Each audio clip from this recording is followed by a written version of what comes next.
So this lecture is about basics of pointers. So we will be understanding pointers here in C. So what are pointers? It is a big huge word in C, and most of the people are quite afraid of these pointers and how to handle them. So in order to understand them, we first must know what is the need of it. So the need is that computer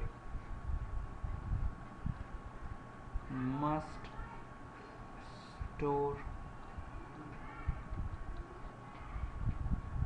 everything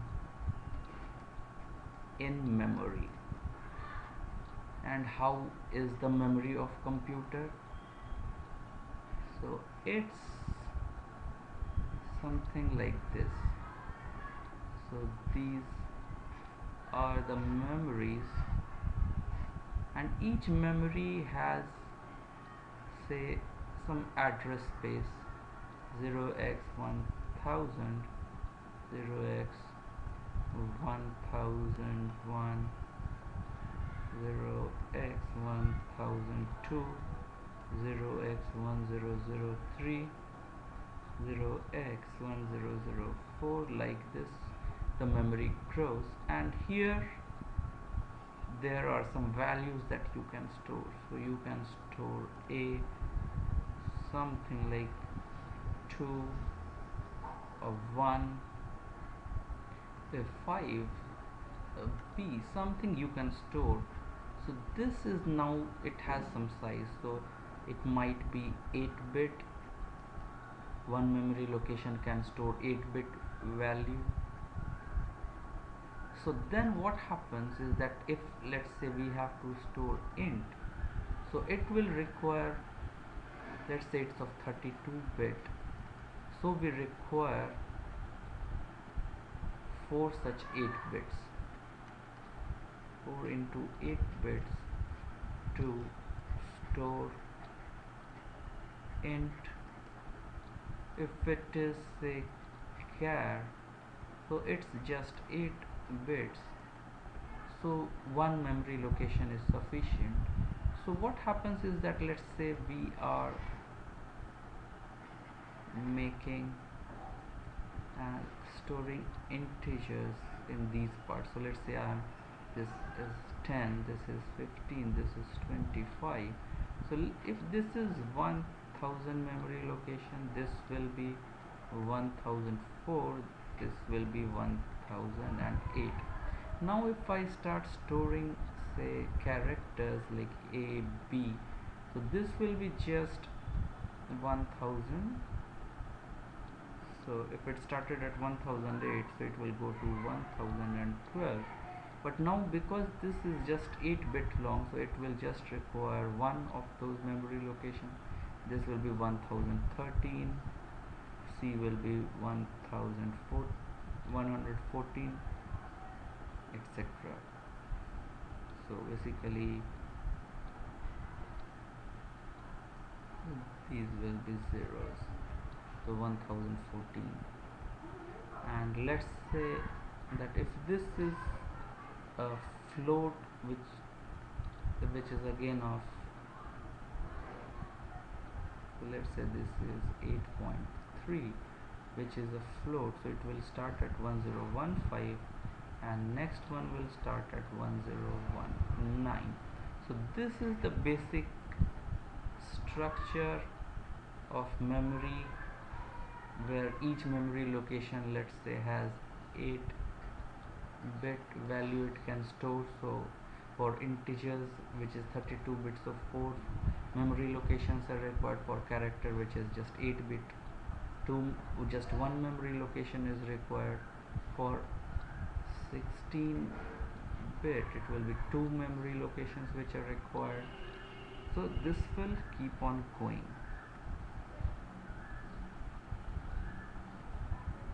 So now coming to what are the two most important things. So one is ampersand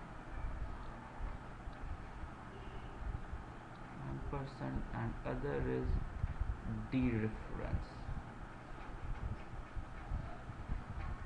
So what does this mean? Let's say we have int a is equal to 2, int c is equal to 12, float d is equal to 12.56, char f is equal to a, and double n is equal to 2.456.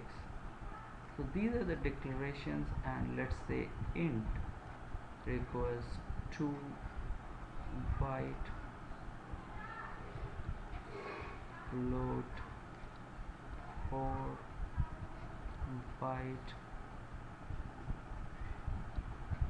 char 1 byte, and then double. Let's say it's a very huge number and it requires something like 8 bytes, very precise. So what happens is now, so let's have a memory location. So we make a memory location. Let's make it bigger to accommodate all. So, and again for our example, let's start from 100. So 1, 2, 3, 4, 5, 7, 8. Let's have a lot of space in the memory. 1000. So we store int a. So it requires 2 bytes. So I store 2 here, and so next memory location that is available is this, with value 102, where we store again c, which is integer, and value is 12. Then the next place that is available is, because it required 2 bytes, so 2 memory locations are used, and it will be now at 104.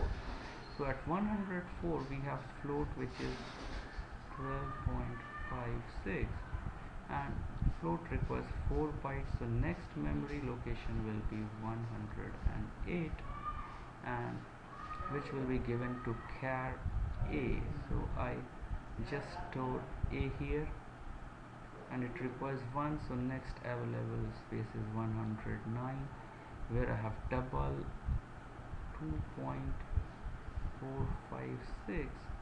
It is very precise, so there are a lot of zeros are added, something like that. So next memory location that is now available to me is 109 plus 8, which is 117. So here if I have again, let's say a char n is equal to b, so it will be stored as b here, and so on. So this is about memory. And if we see, so now how to define pointers. So let's say if I defined int a is equal to 5, and in the memory, so let's say it was stored here 5, this is memory location 100. So, and now let's make a table also. So this is a memory table where I have the variable name, memory location, and the values. So let's have this table. So I have variable a, and I will write the type here, it's int, memory location is 100, the value is 5. So now I define int star pointer to integer equal to ampersand of a. So it means now pi is a pointer to integer type, and it's pointing to the memory location of a. So now a new pi is a new variable, so this is variable memory, and this is value. So pi has value of the memory location of a, so it is 100, and and it's stored at, let's say, 500. So this is now done. So now what happens, let's say I define another variable int c is equal to 10. Now what happens, I can make pi equal to ampersand of c. So now what happens, so let's say for c was defined, c comes here, so it's type int, this was pointer to int, and int c is defined, so it will be, say, after at 104, if integer is, assuming int is 4 and byte, it is 104, value is 10. So now if I do, this line is executed, so pi, the value now becomes equal to 104, and this 104 is now the value of pi.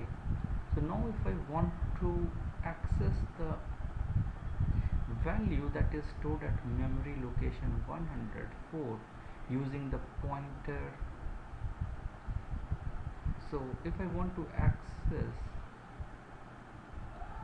using pi, so what I have to use is dereferencing star pi. So it means whatever is stored at memory location, so whatever is stored at the value of pi, which is 104 here, so we put that value. So at 104 location we see that c is stored and its value is 10, so star pi will be equal to 10. So this is about the beginning of pointers, and we will stop here.